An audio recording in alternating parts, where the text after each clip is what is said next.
Іле аудан прокуратурасына Ащыбұлақ ауылдық округі тұрғындарының тарапынан Тереңқара өзенінің бойында жер иесі заңсыз тұрмыстық құрылыстық қалдықтарын төккені туралы көптеген шағымдар түсті.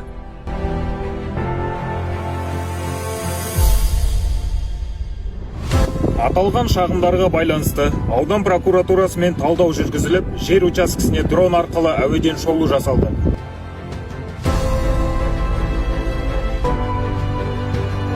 Нәтижесінде жер учаскесі иесінің Қазақстан Республикасының жер, санитарлық және экологиялық заңнамаларын талаптарын бұзғаны анықталды.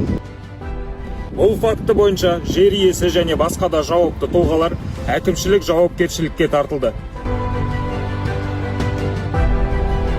Сонымен қатар аумақты абаттандыру талаптарын орындамаған үшін аудан прокурорының қаулысымен ауылдық округ әкімі де жауапкершілікке тартылды.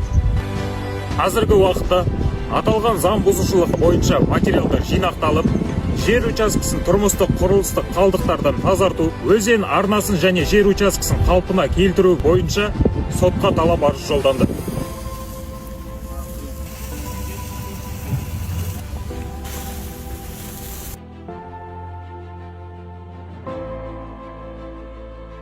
Сонымен қатар прокуратураның және құзырлы органдардың араласуынан кейін жер учаскесінде тазалау жұмыстары жүргізілуде.